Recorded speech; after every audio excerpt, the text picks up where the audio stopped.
Hi everyone, ಎಲ್ರಿಗೂ ಶ್ರಾವ್ಸ್ ಕಲ್ಪವೃಕ್ಷ ಚಾನಲ್ಗೆ ಸ್ವಾಗತ. ವಿಡಿಯೋ ಇಷ್ಟ ಆದರೆ ಪ್ಲೀಸ್ ಸಬ್ಸ್ಕ್ರೈಬ್ ಮಾಡಿ ಆ್ಯಂಡ್ ಲೈಕ್ ಕೊಡೋದನ್ನ ಮರಿಬೇಡಿ. ಇದು ನನ್ನ ಶನಿವಾರ ಮತ್ತು ಭಾನುವಾರದ 2 ದಿನದ ವ್ಲಾಗ್ ಆಗಿರುತ್ತೆ. ಇವತ್ತು ಯಾವುದೇ ರೆಸಿಪಿನ ನಾನು ತೋರಿಸ್ತಿಲ್ಲ. ನೀವು ತಮ್ನೇಲಲ್ಲಿ ನೋಡಿರೋ ಹಾಗೆ ಇವತ್ತಿನದು ಯಾವುದೇ ರೆಸಿಪಿ ನಾನು ತೋರಿಸ್ತಿಲ್ಲ. ಬಟ್ ಅನಿರೀಕ್ಷಿತವಾಗಿ ನಾವು ರಾಯರ ದರ್ಶನಕ್ಕೆ ಹೋಗಬೇಕಾಯಿತು. ಯಾವುದೇ ಪ್ಲ್ಯಾನ್ಡ್ ಇರಲಿಲ್ಲ, ಬಟ್ ಹೋಗಬೇಕು ಅಂದ್ಕೊಂಡಿದ್ವಿ. ಯಾಕಂದರೆ ನಾವು 3 ತಿಂಗಳಿಗೊಮ್ಮೆ ರಾಯರನ್ನ ಭೇಟಿ ಮಾಡ್ಕೊಂಡು ಬರ್ತೀವಿ. ಹಾಗೆ ಈ ಸರಿ ಕೂಡ ಮುಂಚೆನೇ ಪ್ಲ್ಯಾನ್ ಮಾಡಿದ್ವಿ, ಬಟ್ ನನ್ನ ಮಗಳದು ಟೆಸ್ಟ್ ಕಂಡಕ್ಟ್ ಮಾಡಿದ್ರಂತೆ ಸ್ಕೂಲ್ ಒಳಗೆ. ಹಾಗಾಗಿ ಬೇಡ ಅಂತಂದು ನಾವು ಕ್ಯಾನ್ಸಲ್ ಮಾಡಿದ್ವಿ ಹೋಗೋದನ್ನ. ಮತ್ತು ಇವಳು ತಿರ್ಗಾ ಶನಿವಾರ ಬಂದು ಸ್ಕೂಲ್ ಮುಗಿಸ್ಕೊಂಡು ಬಂದು, ಅಮ್ಮ ನನ್ನ ಟೆಸ್ಟ್ ಕ್ಯಾನ್ಸಲ್ ಆಯಿತು ಅಂತ ಹೇಳಿದ್ಲು. ಹೇಗೋ ಟೆಸ್ಟ್ ಕ್ಯಾನ್ಸಲ್ ಆಗಿದೆ, ಹೋಗಿ ಬಂದುಬಿಡೋಣ ಅಂದ್ಕೊಂಡಿದ್ದೀವಿ ಅಂತ ಹೊರಟ್ವಿ. ನಾವು ರೀಚ್ ಆಗೋಷ್ಟರೊಳಗೆ ತುಂಬ ಲೇಟ್ ಆಗಿತ್ತು. ಹೆಚ್ಚು ಕಡಿಮೆ ನಾವು ಬಿಟ್ಟಿದ್ದೆ 2 ಗಂಟೆ, ನಾವು ಬಂದಾಗ ಒಂದು 10 ಗಂಟೆ ಆಗಿತ್ತು. ಬಟ್ ರೂಮ್ ಮಾತ್ರ ಸಿಗ್ತಾನೇ ಇರಲಿಲ್ಲ. ನಾವು ಮುಂಚೆ ಬರುವಾಗ ರೂಮ್ಸ್ನ ಬುಕ್ ಮಾಡ್ಕೊಂಡು ಬರ್ತಿದ್ವಿ. ಇದು ಒಂದು ಫಸ್ಟ್ ಟೈಮ್ ಎಕ್ಸ್ಪೀರಿಯೆನ್ಸು. ಆದರೆ ಬರೋರು ರೂಮ್ ಬುಕ್ ಮಾಡ್ಕೊಂಬನ್ನಿ. ಹಾಗೆ ಮಾರ್ನಿಂಗ್ ರಾಯರ ದರ್ಶನಕ್ಕೆ ಹೋದ್ವಿ. ಬಂದಿದ್ದು ತುಂಬ ತಡ, ಹಾಗೆ ರೂಮ್ ಕೂಡ ಅಲೌಟ್ ಆಗಿದ್ದು ತುಂಬ ಲೇಟ್ ಆಯಿತು. ಇಲ್ಲಿ ನಾವು ಲಾಡ್ಜ್ ಅಥವಾ ಹೋಟೆಲ್ ಬುಕ್ ಮಾಡಿದ್ರು ಅಲ್ಲಿ ಮೇಂಟೆನೆನ್ಸ್ ತೀರಾ ಕಡಿಮೆ ಇರೋದ್ರಿಂದ ನನಗೇನೋ ಅದು ಕ್ಲೀನೆಸ್ ಆಗಿರೋದಿಲ್ಲ. ಹಾಗಾಗಿ ತಡವಾದರೂ ಪರವಾಗಿಲ್ಲ, ಮಠದ ಒಂದು ರೂಮ್ಸ್ನೇ ನಾವು ಅಲೋಟ್ ಮಾಡ್ಕೊಳ್ಳೋಣ ಅಂತ ವೇಟ್ ಮಾಡಿದ್ವಿ. ತುಂಬ ಲೇಟ್ ಆಯಿತು. ದಯವಿಟ್ಟು ಬರಬೇಕಾದ್ರೆ ರೂಮ್ಸ್ನ ಬುಕ್ಕಿಂಗ್ ಮಾಡ್ಕೊಂಡು ಬನ್ನಿ. ಯಾಕಂದರೆ ಇಲ್ಲಿ ಬಂದಾದಮೇಲೆ ರೂಮ್ ಇದಾವೋ ಇಲ್ಲೋ ಗೊತ್ತಿರಲ್ಲ, ಬಟ್ ಅವ್ರು ಮಾತ್ರ ಸಿಕ್ಕಾಪಟ್ಟೆ ಕಾಡಿಸ್ತಾರೆ. ಅದ್ರ ಜೊತೆಗೆ ಎಕ್ಸ್ಟ್ರಾ ದುಡ್ಡು ಕೂಡ, ಲೇಟ್ ಆಯಿತು ಅಂದರೆ ಎಕ್ಸ್ಟ್ರಾ ದುಡ್ಡು ಕೂಡ ತೊಗೊಳ್ತಾರೆ.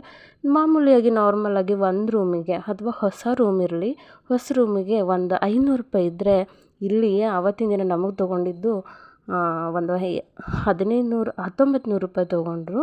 ಯಾಕಂದರೆ ನಾವು ತೊಗೊಂಡಿದ್ದು AC ರೂಮ್ ಆಗಿತ್ತು. ಹಾಗಾಗಿ 1900 ನಾವು ಪೇ ಮಾಡಬೇಕಾಯ್ತು. ಹಾಗೆ ಮಾರ್ನಿಂಗ್ ರಾಯರ ಮಠಕ್ಕೆ ನಾವು ದರ್ಶನ ಕೊಟ್ವಿ. ಸ್ವಲ್ಪ ಗದ್ದಲನೂ ಇತ್ತು, ಯಾಕಂದರೆ ವೀಕೆಂಡ್ ಅಲ್ವ. ಹಾಗಾಗಿ ತುಂಬ ರಶ್ ಆಗಂತೂ ಇತ್ತು. ಅದೇನೋ ಗೊತ್ತಿಲ್ಲ, ರಾಯರ ಮಠಕ್ಕೆ ಬಂದ ಮೇಲೆ ನನಗೆ ಫೀಲ್ ಆಗುತ್ತೋ ಅಥವಾ ಎಲ್ರಿಗೂ ಆಗುತ್ತೋ ಗೊತ್ತಿಲ್ಲ, ನಾವಿಲ್ಲಿ ಬಂದ್ವಿ ಅಂತಂದರೆ ನಮ್ಮ ಜೀವನದ ಕಷ್ಟ ಸುಖ ಯಾವುದು ನೆನಪಾಗಲ್ಲ. ಅಲ್ಲಿರ್ತಕ್ಕಂಥ ಗೋವುಗಳು, ಅಲ್ಲಿರ್ತಕ್ಕಂಥ ಬಣ್ಣ, ಆ ಚಿತ್ತಾರ, ಆ ರಾಯರನ್ನ ನೋಡಿಬಿಟ್ರೆ ಸ್ವರ್ಗದಲ್ಲದಿವೇನೋ ಅಂತ ಫೀಲ್ ಆಗುತ್ತೆ. ಯಾಕಂದರೆ ರಾಯರ ಒಂದು ಶಕ್ತಿನೇ ಅಂಥದ್ದು. ಹಾಗಾಗಿ ನಮ್ಮ ಜೀವನದಲ್ಲಿ ನಾವು ರಾಯರಿಗೆ ಒಂದು 4 ವರ್ಷದಿಂದ ಬರ್ತಿದ್ದೀವಿ. 3 ತಿಂಗಳಿಗೊಮ್ಮೆ ಅಂತೂ ತಪ್ಪದೇ ರಾಯರ ದರ್ಶನ ಮಾಡ್ಕೊಂಡು ಹೋಗ್ತೀವಿ. ಹಾಗೆ ನಮ್ಮ ಜೀವನದಲ್ಲಿ ರಾಯರು ಕೂಡ ತುಂಬಾ ಅನುಗ್ರಹ ಮಾಡಿದ್ದಾರೆ ಅಂದ್ಕೊಳ್ತೀನಿ. ಹಾಗೆ ಒಳಗಡೆ ತುಂಬ ರಶ್ ಇತ್ತು, ಬಟ್ ದರ್ಶನಕ್ಕೇನು ತೊಂದರೆ ಆಗಿರ್ತಿರ್ಲಿಲ್ಲ. ರಾಯರ ದರ್ಶನನೇ ಹಾಗೆ, ಅಷ್ಟೊಂದು ರಶ್ ಇದ್ದರೂ ಅವ್ರ ದರ್ಶನ ಬೇಗ ಕೊಟ್ಬಿಡ್ತಾರೆ. ಹಾಗೆ ದರ್ಶನ ಮುಗಿಸ್ಕೊಂಡು ಇಲ್ಲಿ ಮೊದಲು ನಾನು ಒಂದು 2 ವರ್ಷ ಅಥವಾ 2 ವರ್ಷದ ಹಿಂದೆ ಅಥವಾ 1 ವರ್ಷದ ಹಿಂದೆ ಇಲ್ಲಿ ರೂಮ್ಸ್ ಇದ್ವು. ಆ ರೂಮ್ಸ್ನೆಲ್ಲ ತೆಗ್ದಿದ್ದಾರೆ. ಆ ರೂಮ್ಸ್ ತೆಗೆದು ಅಲ್ಲಿ ಈ ಕಲ್ಚರಲ್ ಆ್ಯಕ್ಟಿವಿಟೀಸ್ಗೆ ಒಂದಿಷ್ಟು ಪ್ಲೇಸ್ ಮಾಡಿದ್ದಾರೆ. ಹೌದು, ಅಲ್ಲಿ ಭಾಳ ಕಂಜೆಸ್ಟೆಡ್ ಇತ್ತು. ಈ ಕಡೆ ಮಾಡ್ತಿದ್ರು, ಈ ಸೈಡ್ ಒಳಗೆ ಮಾಡ್ತಿದ್ರು. ಈಗ ಅದನ್ನೆಲ್ಲ ರೂಮ್ಸ್ ತೆಗೆದುಬಿಟ್ಟು ಅಲ್ಲೊಂದು ಹಾಲ್ ಟೈಪ್ ಮಾಡ್ಕೊಂಡಿದ್ದಾರೆ. ಅಲ್ಲಿ ಕಲ್ಚರಲ್ ಆ್ಯಕ್ಟಿವಿಟೀಸ್ ಎಲ್ಲ ಮಾಡಲಿಕ್ಕೆ ಪ್ಲೇಸ್ ತುಂಬ ಚೆನ್ನಾಗಿ ಮಾಡ್ಕೊಂಡಿದ್ದಾರೆ. ರಾಯರ ಮಠದಲ್ಲಿ ಎಷ್ಟೇ ಆಧುನಿಕತೆ ಬಳಸಿದ್ರೂ ಆ ಹಳೆ ಒಂದು ಸುಣ್ಣ ಬಳಸೋ ರೀತಿ ಇರಲಿ, ಆ ಒಂದು ಸ್ಟ್ರಕ್ಚರ್ ಯಾವುದನ್ನು ಅವರು ಮಾಡಿಫೈ ಮಾಡಿಲ್ಲ. ಹೇಗಿತ್ತೋ ಹಾಗೇ ಇದೆ ಈಗಲೂ ಕೂಡ. ರಾಯರ ಮಠಕ್ಕೆ, ಮೂಲ ಮಠಕ್ಕೆ ಯಾವುದೇ ರೀತಿಯೊಳಗೆ ಬಣ್ಣ ಹಚ್ಚಿಲ್ಲ, ಬಟ್ ಅಲ್ಲಿ ಸ್ವಲ್ಪ ಮಾಡಿಫೈ ಮಾಡ್ಕೊಳ್ತಿದ್ದಾರೆ ಅಷ್ಟೇ ಹೊರಗಡೆಯಿಂದ. ಬಟ್ ಮೂಲ ರೂಪನ ಮಾತ್ರ ಅವರು ಯಾವುದೇ ಕಾರಣಕ್ಕೂ ಕೆಡಿಸಿಲ್ಲ. ನೋಡಿ, ಇವತ್ತಿಗೂ ಅದು ಸುಣ್ಣನೇ, ಅದು ಯಾವುದು ಬಣ್ಣ ಅಲ್ಲ. ಆ ಡಿಸೈನ್ ಮಾತ್ರ ಮೊದಲು ಯಾವ ರೀತಿ ಬಳಸ್ತಿದ್ರು ಅದೇ ರೀತಿ ಒಳಗೆ ಇದೆ. ಅದು ಒಂದು ಸ್ವಲ್ಪ ಮರೂನ್ ಕಲರಲ್ಲಿರ್ತಕ್ಕಂಥ, ಒಂದು ಲೈಟ್ ಮರೂನ್ ಕಲರ್ ಇರ್ತಕ್ಕಂಥ ಒಂದು ಬಣ್ಣ. ನಾವುಗಳಾಗ್ಬಿಟ್ರೆ ಸ್ವಲ್ಪ ಬಂದುಬಿಟ್ರೆ ಸಾಕು, ಇನ್ನೇನೇನೋ ಮಾಡಿಫೈ ಮಾಡಿ ಇನ್ನೇನೇನೋ ಕಲರ್ ಹಾಕ್ತೀವಿ. ಬಟ್ ರಾಯರ ಮಠ, ಯಾಕಂದರೆ ನಮ್ಮ ಆಧುನಿಕತೆ ಜಗತ್ತಿನಲ್ಲಿ ಅದನ್ನು ಕಳ್ಕೋಬಾರ್ದು. ನಮ್ಮ ಹಿಂದಿನದ್ದು ಏನಿದೆ ಅದನ್ನು ನಾವು ಬಿಡಬಾರ್ದು ಅನ್ನೋದು ನಮ್ಮ ಎಷ್ಟೋ ದೇವಸ್ಥಾನಗಳು ನಮಗೆ ಹೇಳಿಕೊಟ್ರು. ನಾವು ಅವುಗಳನ್ನ ಪಾಲನೆ ಮಾಡೋದು ತುಂಬಾ ಕಡಿಮೆ. ಹಾಗೆ ಅಲ್ಲಿ ಕಲ್ಚರಲ್ ಆ್ಯಕ್ಟಿವಿಟೀಸ್, ಭರತನಾಟ್ಯ ನಡೀತಿತ್ತು. ಹಾಗೆ ವೀಕ್ಷಣೆ ಮಾಡ್ಕೋತಾ ನಾವು ಕೂತ್ಕೊಂಡಿದ್ವಿ. ಸ್ವಲ್ಪ ಹೊತ್ತು ದರ್ಶನ ಆದಮೇಲೆ ಒಳಗಡೆ, ರಾಯರ ಮಠದೊಳಗಡೆ ಮೊಬೈಲ್ಗೆ ಅಲೌಡ್ ಇರಲಿಲ್ಲ. ಹಾಗಾಗಿ ನಾನು ರಾಯರ ಫೋಟೋ ಅಥವಾ ಏನು ವೀಡಿಯೋ ಮಾಡೋಕ್ಕಾಗಲಿಲ್ಲ. ಹಾಗೆ ದರ್ಶನ ಮುಗಿಸ್ಕೊಂಡು ನಾವು ಪ್ರಸಾದ ತೊಗೊಳ್ಳಿಲ್ಲ, ಯಾಕಂದರೆ ತುಂಬ ರಶ್ ಇರೋದ್ರಿಂದ ನಾವು ಮತ್ತೆ ಮಂಡೇ ಇವಳಿಗೂ ಸ್ಕೂಲಿತ್ತು, ಹಾಗೆ ಹಸ್ಬೆಂಡಿಗೆ ಕೂಡ ಡ್ಯೂಟಿ ಇರೋದ್ರಿಂದ ನಾವು ಎಷ್ಟೊತ್ತಿದ್ರು ಮಂಡೇ ಸಂಡೇ ನೈಟು ಇಲ್ಲಿ ಇರಬೇಕಿತ್ತು, ನಾವು ಗದಗ ರೀಚ್ ಆಗಬೇಕಿತ್ತು. ಹಾಗಾಗಿ ಪ್ರಸಾದ ನಾನು ತೊಗೊಳಕ್ಕಾಗಲಿಲ್ಲ, ಹಾಗೆ ಬಂದುಬಿಟ್ವಿ ದರ್ಶನ ಮುಗಿಸ್ಕೊಂಡು. ಹಾಗೆ ಬರ್ತಾ ತುಂಗಭದ್ರಾ ತುಂಗಾ ತೀರದಲ್ಲಿ ಹಾದು ಬರಬೇಕಾದ್ರೆ ಈ ಒಂದು ಬ್ರಿಡ್ಜ್ ಕಾಣಿಸಿತ್ತು. ಇದು ತುಂಬ ದೊಡ್ಡದೇ ಇದೆ ಬ್ರಿಡ್ಜ್. ಹಾಗಾಗಿ ನೀರು ಮಾತ್ರ ಚೆನ್ನಾಗಿತ್ತು ನೋಡಿ. ಈ ನೀರು ಬಳಸ್ಕೊಂಡು ನಮ್ಮ ಹೈದರಾಬಾದ್ ಕರ್ನಾಟಕ ಬರಡು ಭೂಮಿ, ನೀರು ಮಳೆ ಬಂದಾಗ ಬರೋ ಒಂದು ಬೆಳೆ ಅಷ್ಟೇ ನಮಗೆ ಸಿಗೋದು. ಆದರೆ ಇಲ್ಲಿ ತುಂಗಾ ತೀರದ ಹತ್ರ ಇರೋದ್ರಿಂದ, ತುಂಗಭದ್ರಾ ಡ್ಯಾಮ್ ಕಡೆಯಿಂದ, ಹೊಸಪೇಟೆ ತುಂಗಭದ್ರಾ ಡ್ಯಾಮ್ ಕಡೆಯಿಂದ ನೀರು ಸಿಗೋದ್ರಿಂದ ಇಷ್ಟು ಭತ್ತ ಬೆಳೀತಿದ್ರು. ಇಲ್ಲಿ ಒಂದು 2-3 ಬೆಳೆ ಅಂತೂ ಹೊಲದಲ್ಲಿ ಇತ್ತು. ಒಂದು ಭತ್ತ, ಇನ್ನೊಂದು ಮೆಣಸಿನ್ಕಾಯಿ, ಹಾಗೆ ಹತ್ತಿ ಇತ್ತು. ಹಾಗೆ ಬರ್ತಾ ದಾರಿಯಲ್ಲಿ ನಾನು ಪ್ರತಿ ಸಲ ರಾಯರ ದರ್ಶನಕ್ಕೆ ಹೋದಾಗ ಈ ಉಪ್ಪಿನಕಾಯಿ ತರೋದು ಮರೆಯಲ್ಲ. ಇದು ಆಂಧ್ರ ಸೈಡ್ ಉಪ್ಪಿನಕಾಯಿ. ಹಾಗೆ ಮ್ಯಾಂಗೋ ಪಿಕಲ್ಸ್ ಇರ್ಬೋದು, ಲೆಮನ್, ಹಾಗೆ ಟೊಮ್ಯಾಟೊ ಚಟ್ನಿ ಕೂಡ ಇರುತ್ತೆ. ಅದನ್ನು ತೊಗೊಂಡು ಹಾಗೆ ಬಿಚ್ಚಾಲಯಕ್ಕೆ ಬಂದ್ವಿ ನಾವು. ಇಲ್ಲಿ ಕೂಡ ಯಾವುದೇ ಪ್ರಸಾದ ಸಂಡೇ ಇರೋದಿಲ್ಲ ಇಲ್ಲಿ ಪ್ರಸಾದ. ನೋಡಿ, ತುಂಗಾ ನದಿ ಇಷ್ಟು ಚೆನ್ನಾಗಿ ಶಾಂತವಾಗಿ ತಮ್ಮ ಚಲನೆಯನ್ನು ನಡೆಸಿದ್ದಾರೆ.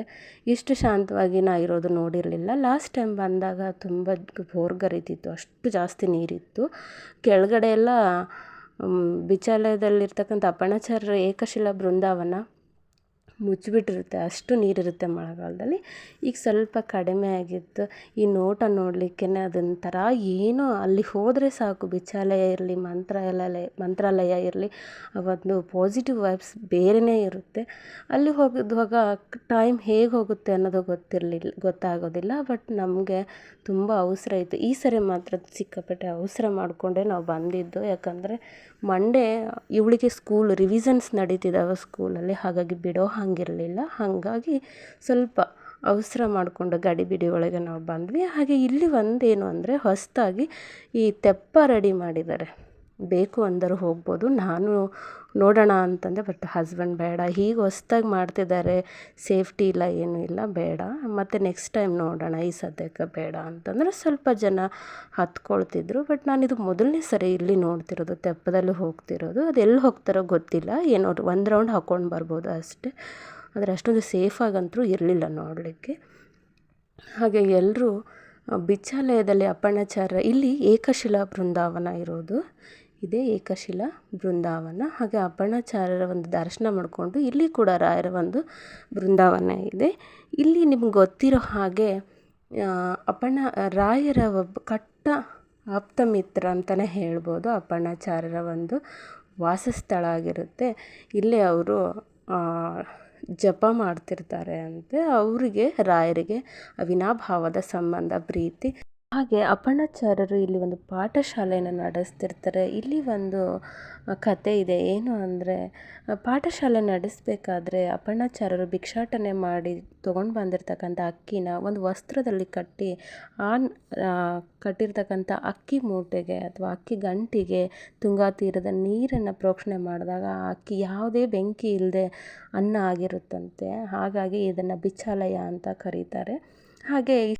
ಹಾಗೆ ಇಲ್ಲಿ ಬಿಚ್ಚಲಮ್ಮ ದೇವಸ್ಥಾನ ಕೂಡ ಇದೆ. ಈ ದೇವಸ್ಥಾನ ಮೊದಲು ಇರಲಿಲ್ಲ.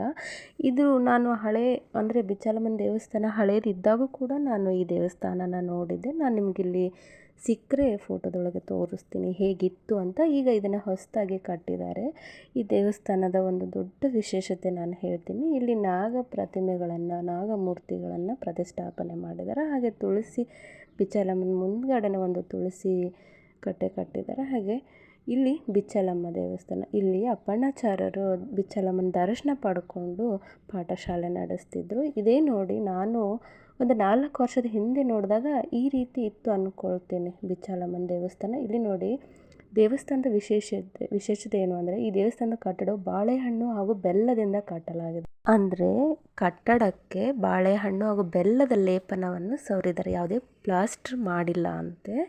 ಇಷ್ಟಕ್ಕೆ ನನಗೆ ಅಲ್ಲಿ ಮಾಹಿತಿ ಸಿಕ್ತು ಅಷ್ಟೇ. ಅದನ್ನು ಮುಗಿಸ್ಕೊಂಡು ನಾವು ಹೊರಟ್ವಿ. ಹಾಗೆ ಹೊರಡ್ತಾ ನಮಗೆ ಪ್ರಸಾದ ಸಿಕ್ಕಿರಲಿಲ್ಲ. ಹಾಗಾಗಿ ದಾರಿಯಲ್ಲಿ ನಾನು ಊಟ ಮಾಡಿದೆ, ಹಸ್ಬೆಂಡ್ ಊಟ ಏನೂ ಮಾಡಿರಲಿಲ್ಲ. ಹಾಗಾಗಿ ಮಗಳು ಸ್ನ್ಯಾಕ್ಸ್ ತಿನ್ನೋಣ ಅಂತಂದು ಇಲ್ಲಿ ಸಿಂಧನೂರಿಂದ ಅನಗ ಅಂತ ಒಂದು ಸ್ವೀಟ್ಸ್ ಆ್ಯಂಡ್ ಸ್ನ್ಯಾಕ್ಸು ಸೆಂಟ್ರ್ ಇದೆ, ಅಲ್ಲಿ ಸ್ನ್ಯಾಕ್ಸ್ ತಿನ್ಲಿಕ್ಕೆ ಹೋದ್ವಿ. ಹಾಗೆ ಅಲ್ಲೊಂದು ಸ್ವಲ್ಪ ಸ್ವೀಟ್ ಸಿಗುತ್ತೆ, ಚೆನ್ನಾಗಿರುತ್ತೆ.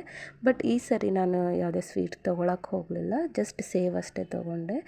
ಅದು ತೊಗೊಂಡಾದಮೇಲೆ ಇಲ್ಲಿ ಸ್ವೀಟ್ಸ್ ಇರಲಿ ಅಥವಾ ಏನೋ ಒಂದು ವೆರೈಟಿ ಮಾಡ್ತಿರ್ತಾರೆ ನಾನು ನೋಡಿರೋ ಪ್ರಕಾರ. ಬಟ್ ಈ ಸರಿ ಯಾವುದೇ ವೆರೈಟಿ ಇರಲಿಲ್ಲ, ನಾರ್ಮಲಾಗಿ ಎಲ್ಲ ಬೇಕ್ರಿ ಒಳಗೆ ಸಿಗೋದೇ ಇತ್ತು.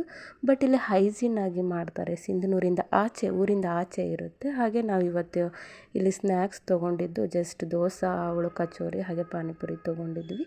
ಇಲ್ಲಿಗೆ ನನ್ನ ವ್ಲಾಗ್ ಮುಗಿಸ್ತಿದ್ದೀನಿ. ವಿಡಿಯೋ ಇಷ್ಟ ಆದರೆ ಪ್ಲೀಸ್ ಸಬ್ಸ್ಕ್ರೈಬ್ ಮಾಡಿ ಆ್ಯಂಡ್ ಲೈಕ್ ಕೊಡೋದನ್ನ ಮರಿಬೇಡಿ. Thank you so much.